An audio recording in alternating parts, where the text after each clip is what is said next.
Minimum 350 marks कैसे लेके आए जीएस में। ये सब शब्द से आप डिस्क्राइब करेंगे 1857 का, ऐसे वक्तव्य आप लिख देंगे कि एग्जामिनर को जो है वो अट्रैक्ट करेगा ही करेगा। एग्रीकल्चर बहुत इंपॉर्टेंट टॉपिक है इस बार के लिए। कृषि आप सॉल्यूशन दीजिए। आप बीपीएससी का परीक्षा दे रहे हैं, ऑफिसर बनेंगे, सॉल्यूशन तो देना ही होगा ना, समाज का, अर्थव्यवस्था का, और यही पेपर 2 खोजता है। तो आप एक चार्ट बनाइए, लेकिन एक इंट्रोडक्शन लिखिए, पृष्ठभूमि लिखिए। पेपर 2 में खास करके चार्ट से, पाई चार्ट पे बनाइए, डाटा डालिए। डाटा याद करना किसी भी तरीके से मुश्किल नहीं है। आप उसका देखिए वीकनेस क्या है, क्योंकि अधिकारी की तरफ को सॉल्यूशन देना है। जो टॉप 10 में आया है, जो टॉप 50 में आया है, उसमें अंतर एक ही है कि टॉप 10 वाले का राइटिंग अच्छा है। नमस्कार, आप देख रहे हैं द बिहार टॉप। मैं हूं आदेशपुरी। आपको बता दें कि बीपीएससी का पीटी परीक्षा समाप्त हो गया है। 14 नवंबर को पीटी रिजल्ट आ जाएगा और 29 दिसंबर से मेंस शुरू हो जाएगा।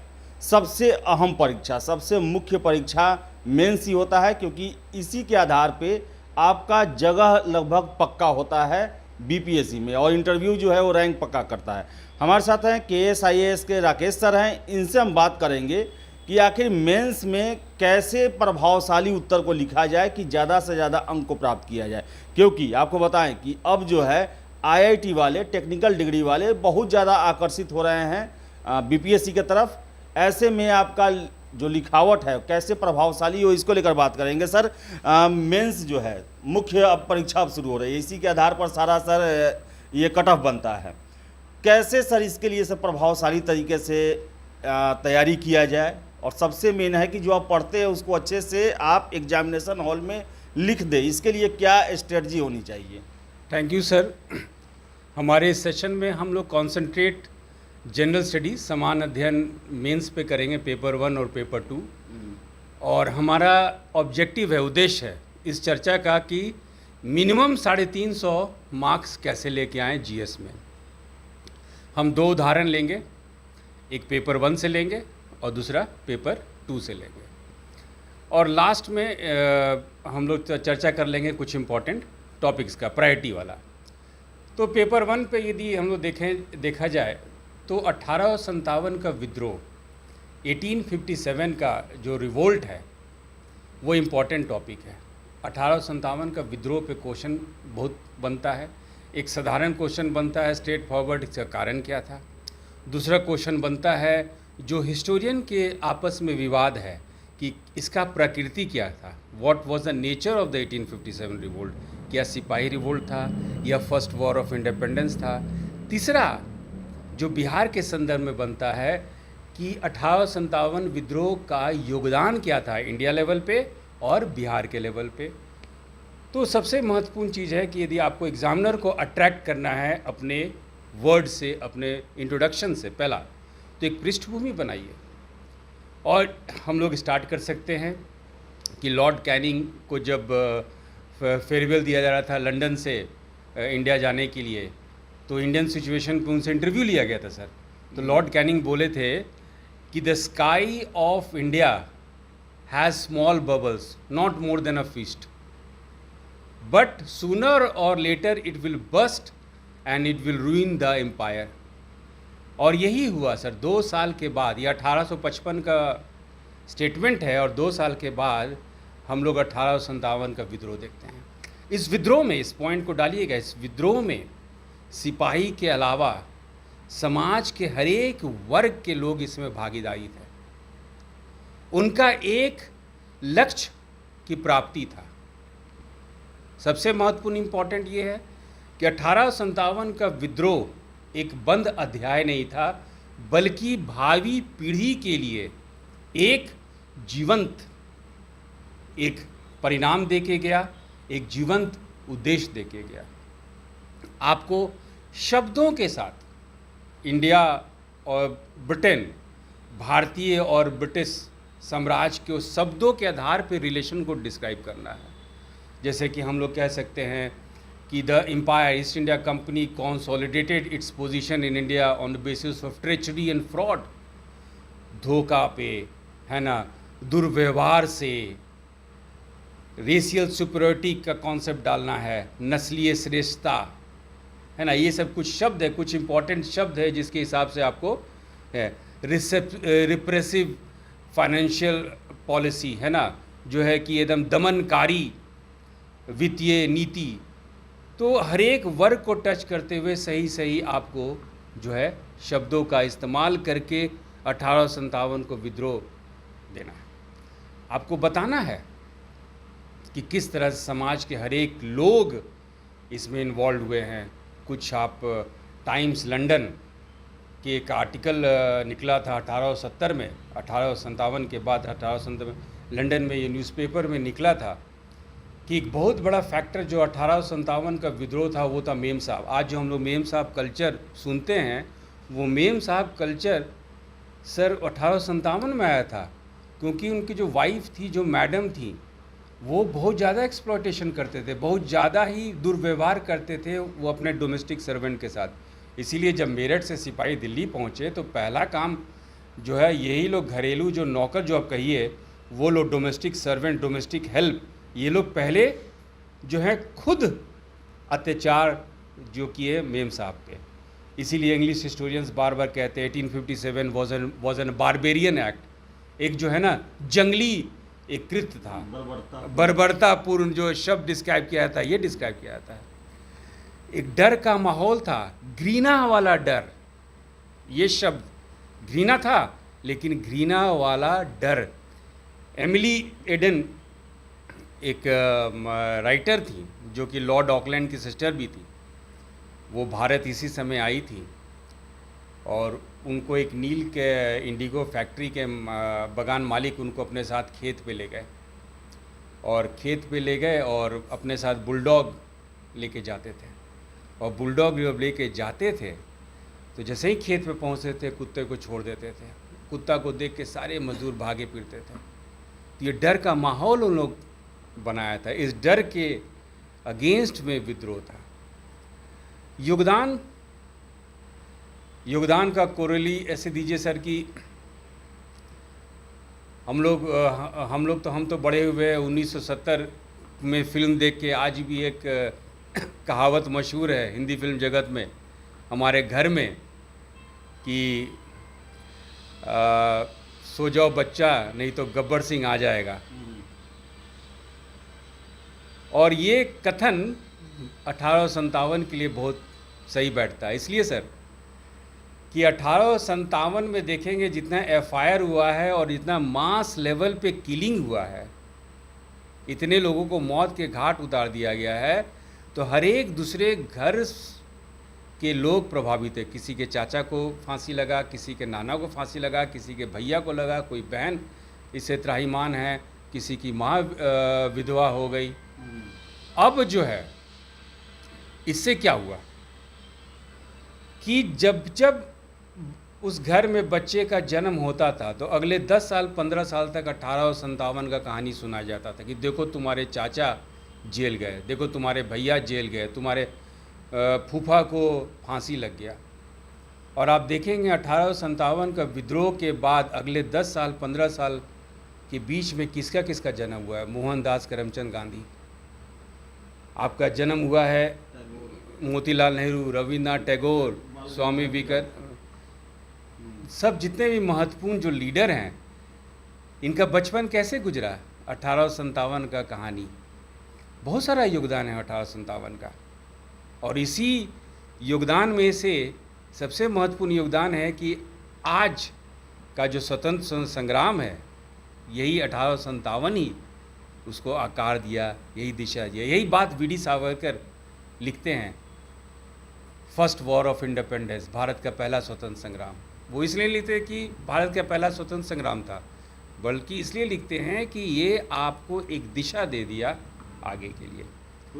तो ये सब राइटिंग में आपको इस दिशा में बढ़ना है आगे। सोशल, यदि बात सामाजिक व्यवस्था की बात हो तो आपको शब्दों के हिसाब से एक्सप्रेशन डालना होगा कि कौन कौन सा सही टेक्निकल वर्ड। हर एक पेपर का एक टेक्निकल वर्ड होता है, हर एक पेपर का एक शब्द होता है जो कि इसको डिस्क्राइब कर देता है। जैसे एक दो बार रेप्रेसिव फिजिकल मेजर्स, है ना, दमनकारी राजकोषीय उपाय हुआ, है ना, फिर आपका एक हुआ हैप्लेस पीपल ऑफ इंडिया, माने असहाय जनता, ये सब शब्दों से आप डिस्क्राइब करेंगे, माने पेन्यूरी कंडीशंस ऑफ पीपल, है ना, चरम दरिद्रता, विनाशकारी परिणाम, ये सब शब्द से आप डिस्क्राइब करेंगे 1857 का। ऐसे वक्तव्य आप लिख देंगे कि एग्जामिनर को जो है वो अट्रैक्ट करेगा ही करेगा। तो मेन है कि आंसर में ऐसे लिखे। ये पेपर 1 का एक उदाहरण है। पेपर 2 का उदाहरण आपको हम लेते हैं एग्रीकल्चर। एग्रीकल्चर बहुत इंपॉर्टेंट टॉपिक है इस बार के लिए। कृषि, WTO एंड एग्रीकल्चर, WTO और कृषि भारत के लेवल पे पढ़िए आप। कृषि बिहार के संदर्भ में पढ़िए।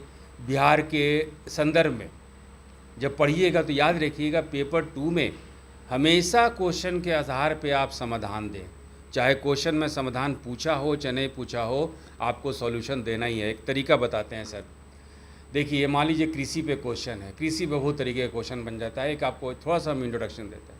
कृषि बताइए कि कृषि बिहार के लिए क्यों इम्पोर्टेंट है। इसलिए कि 2030 का जो सतत लक्ष्य हासिल करना है उसके लिए बिहार में कृषि में परिवर्तन, बिहार में कृषि का विकास बहुत ही ज़रूरी है, क्योंकि more than 50% of the workforce in Bihar is concentrated on agriculture, number 1। Number 2 कि आप यदि कृषि को बढ़ावा देते हैं तो यहाँ पे गरीबी निवारण, है ना, मीन्स पॉवर्टी एलिवेशन में काम देगा, क्योंकि यदि इनकम बढ़ता है तो इसका बहुपरिणाम निकलता है गरीबी उन्मूलन पे। तीसरा आप बताएं कि बिहार सरकार क्या कर रही है। बिहार सरकार कृषि रोड मैप बना रही है 2008, और बिहार सरकार का जो काम है सराहनीय है। It is commendable because they have वोन 5 कृषि कर्मन अवार्ड्स फ्रॉम 2012। ये बताइए। फिर आप बताइए कि आप बिहार में क्या क्या काम हुआ है। तो बिहार में जो है हर खेत सिंचाई ये योजना बना है। आप बताइए कि बिहार सरकार और क्या क्या पहलकदमी की है, क्या क्या इनिशिएटिव है। अब बिहार सरकार बिल और मिलिंडा गेट्स फाउंडेशन के साथ कोलैबोरेशन की है ताकि डिजिटल एग्रीकल्चर का कॉन्सेप्ट आए। तो बिहार सरकार काम की है, इसको सराहना कीजिए। लेकिन तो भी हमारा गरीबी उन्मूलन नहीं हो पा रहा है। एक प्रॉब्लम है। आपको एक अधिकारी की तरह आंसर लिखना है, आप सॉल्यूशन दीजिए। आप बीपीएससी का परीक्षा दे रहे हैं, ऑफिसर बनेंगे, सॉल्यूशन तो देना ही होगा ना, समाज का, अर्थव्यवस्था का, और यही पेपर 2 खोजता है। तो आप एक जो है एक चार्ट बनाइए।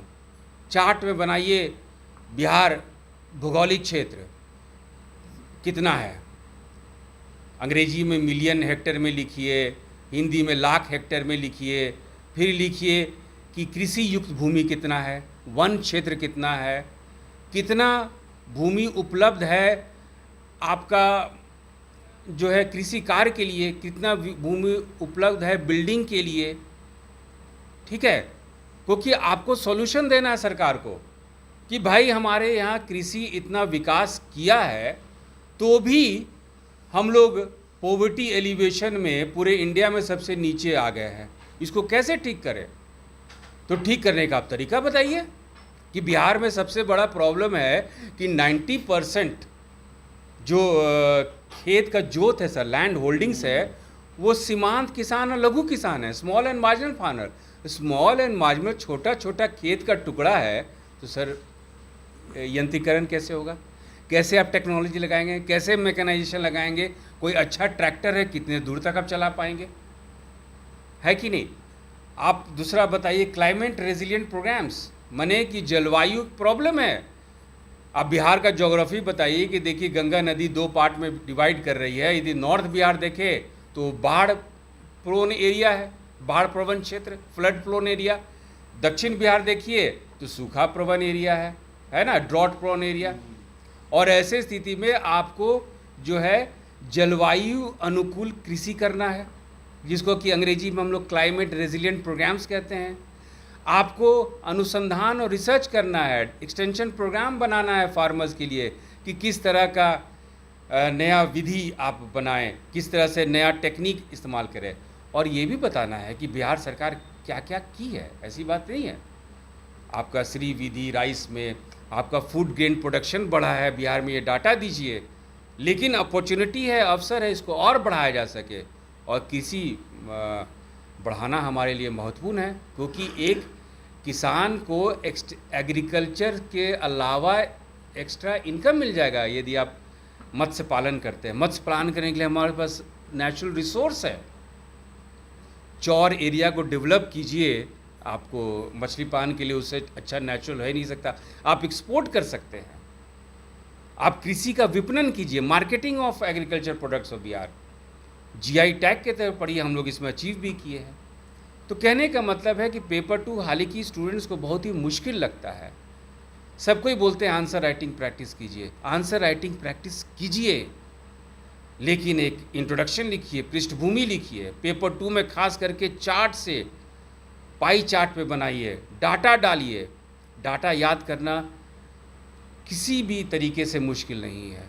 आप उसका देखिए वीकनेस क्या है, क्योंकि अधिकारी की तरह आपको सॉल्यूशन देना है, और सॉल्यूशन के साथ ही अपने आंसर को एंड कर दीजिए। आप किसी तरह से, आप कोई भी तरीके से एग्जामिनर आपके मार्क्स को काट नहीं सकेंगे। ये टाइम टेस्टेड चीज़ है, और हम देखे हैं बच्चों को 350 ला सकते हैं। और पेपर 1 और पेपर 2 जितना कठिन है उतने ही ज़्यादा सही तरीके से लिखिएगा, उतने ही ज़्यादा आसान है। एक सर, हाँ सर, एक फैक्टर और था, एक कारक और था जो हम आपके सामने, हम देखिए हम जो भी बात कर रहे हैं रिसर्च के आधार पे कर रहे हैं। हम एक्चुअल स्टूडेंट्स को देखे हैं गुजरते हुए। बिहार, हम नाम नहीं लेंगे, बिहार के टॉप 10 में एक स्टूडेंट, 66 बीपीएससी की बात करें, टॉप 10 में एक लड़का आया है कि नहीं, और एक टॉप 50 में एक लड़का आया है। यदि दोनों लड़के को अपने सामने हम गुजरे हुए देखे हैं, अपने सामने पढ़ते हुए देखे हैं, उनका नॉलेज बेस देखे हैं, जो टॉप 10 में आया है, जो टॉप 50 में आया है, उसमें अंतर एक ही है कि टॉप 10 वाले का राइटिंग अच्छा है। और ऐसा बहुत सारा उदाहरण है कि राइटिंग सर 10 नंबर का ऊपर नीचे कर देता है। राइटिंग पे इम्पोर्टेंस जरूर दीजिएगा। राइटिंग पर तो सुंदरता या फिर उसमें दिया गया ये मटेरियल, पहला तो हम लोग को कार्य करना चाहिए कि लेजिबल हो, साफ साफ दिखाई दे, और थोड़ा सा लिखावट सही होना चाहिए। यदि आप देखिएगा 3 तरीके का राइटिंग होता है। कोई देखेंगे अक्षर बाएं की तरफ घुमाते हैं, कोई अक्षर सीधा घुमाते हैं, कोई अक्षर राइट की तरफ घुमाते हैं। लेफ़्ट की तरफ मत घुमाइए, सीधा या राइट घुमाइए, तो सारा जो है सीधा या राइट ही होना चाहिए। कंटिन्यूटी लगे कि भाई कोई अच्छा सा एग्जामिनर का इंटरेस्ट आएगा। पृष्ठभूमि सर एक और तैयारी के दौरान सर ये कैसे होना चाहिए कि पढ़ रहे हैं तो पढ़ते ही जा रहे हैं, बाद में आंसर राइटिंग करेंगे, या पढ़ने के साथ साथ वो जो आप इंट्रोडक्शन और ये उसका जो कंक्लूजन ये सब होता है उस सब पर उसी समय से काम शुरू कर देना होगा? देखिए सर, हमारे पास 2.5 महीना है, हम 2 महीने लेकर चल रहे हैं। इम्पॉर्टेंट एक बच्चे जो है, बीपीएससी का मेंस का एग्ज़ाम जो है वो साइंटिफिक है। अब देखिएगा क्वेश्चन जो है वो आप जो प्रायोरिटाइज़ करेंगे वो क्वेश्चन आएगा ही। 30 दिन का दो मॉड्यूल है। यदि आपके समय है तो कुछ हम बता भी देते हैं कि पेपर 1 में क्या क्या इंपॉर्टेंट है, पेपर 1 सेक्शन 2 में करंट अफेयर्स में क्या इंपॉर्टेंट है, पेपर 2 में क्या क्या इंपॉर्टेंट है, उसको प्राथमिक क्षेत्र बना दीजिए। करीब 30 से 40 टॉपिक है, उस 40 टॉपिक पे अच्छा से आप आंसर लिखिए, है ना। फिर अगला महीने अक्टूबर 15 नवंबर तक ऐसे प्रैक्टिस कीजिए। 15 नवंबर के बाद उस टॉपिक को एक्सटेंड कर दीजिए, मैंने कुछ विस्तार कर दिया, आपका ऐसे भी कोर्स कंप्लीट है। सर ये सर अंकों का जो शब्दों का सीमा जो है सर, वो कितना इम्पोर्टेंट और कितना होना चाहिए सर मेंस में, अगर देखा जाए शब्दों की सीमा? तो टाइम मैनेजमेंट इम्पॉर्टेंट है ना? टाइम मैनेजमेंट इम्पॉर्टेंट है। आपको कितने देर में आप 6 आंसर लिख सकते हैं, राइटिंग बना रहे। यदि आप 1000 वर्ड में लिख सकते हैं, 500 वर्ड, ये बहुत इंडिविजुअल हो जाता है सर, है ना। यदि आप 350 में लिख सकते हैं कि 500 में लिख सकते हैं कि 25 जरूरी होता है सर? क्या बहुत बीपीएससी में बोलते हैं कि पेज पूरा भर के आए हैं। बीपीएससी में देखिए सर, जब बीपीएससी हो चाहे कोई सिविल सर्विस एग्जामिनेशन हो, इनके पास आंसर शीट बहुत होता है कि नहीं। जो क्वेश्चन आप जानते हैं उसको आंसर कीजिए, घुमाने का कोशिश मत कीजिए। 1857 का यदि सवाल ये है कि क्या ये वाकई में भारत का पहला स्वतंत्र संग्राम है, तो सारे बच्चे इसमें 1857 का कारण लिख देते हैं। इस तरह का गलत मत कीजिए, पेज भरने से कोई फ़ायदा नहीं है। एग्ज़ामिनर जो है एक इमेज बना लेगा आपके बारे में। सही शब्दों का, हर एक पेपर का एक शब्द होता है, टेक्निकल शब्द होता है, जो कि आप 10 लाइन की जगह वो 2 शब्द लिखेंगे तो आप डिस्क्राइब कर दिए। यदि हम क्रॉपिंग इंटेंसिटी, फसल सघनता लिखे, ये 2 शब्द लिखे, फसल सघनता, क्रॉपिंग इंटेंसिटी, तो हम 2 लाइन को सब्स्टिट्यूट कर दिए। तो शब्द का ये है, आप कम शब्द में ज़्यादा बात को लिख सकते हैं। पेपर 2 कम से कम आपको ये देता है, अवसर देता है कि चार्ट बना दीजिए, डायग्राम बना लीजिए, डाटा लिख लीजिए, और डाटा याद करना आसान है। एक स्टूडेंट है, उसको हम लोग ऐसे करके प्ले करते थे, वो सारा डाटा बोल देता था। ये आसान है, आपके पास 2 महीना काफ़ी है, आप इसमें बहुत अच्छा कर सकते हैं। तो राकेश सर थे और इनका कहना है कि 2 महीना है, काफ़ी है। इसके साथ साथ इन्होंने सबसे महत्वपूर्ण बात ये रखा है कि आप रेलेवेंट शब्द, जो प्रश्न पूछे जा रहे हैं उससे संबंधित, उस पढ़ाई से संबंधित, उस समय से संबंधित जो शब्द हैं उनका आप चयन करें, चाहे वो हिस्ट्री में हो, इकोनॉमिक्स में हो, या फिर दूसरे सब्जेक्ट में हो। इसके साथ साथ इनका कहना है कि जो पृष्ठभूमि है उस पर सबसे ज़्यादा जोर होना चाहिए, क्योंकि वही आपकी इमेज बनाता है एग्जामिनर के सामने। 2 महीने का समय है, आप रूटीन बनाएं और उसी हिसाब से अपनी प्रैक्टिस को शुरू कर दें, सफलता ज़रूर मिलेगी। और सर का कहना है कि ऐसे तैयारी कराते हैं ये कि 350 अंक जीएस पेपर में सुनिश्चित हो उससे। तो संपर्क भी कर सकते हैं आप सर से। हमारे डिस्क्रिप्शन बॉक्स में सर का जो है वो एड्रेस और नंबर सब कुछ दिया रहेगा, आप उसमें देख सकते हैं, बात कर सकते हैं, और आगे भी हम आपको देते रहेंगे, सर से बात करते रहेंगे। फिलहाल इस वीडियो में इतना ही, और वीडियो पसंद आए तो लाइक शेयर करें और हमारे चैनल द बिहार टॉप को सब्सक्राइब जरूर कर लें। धन्यवाद।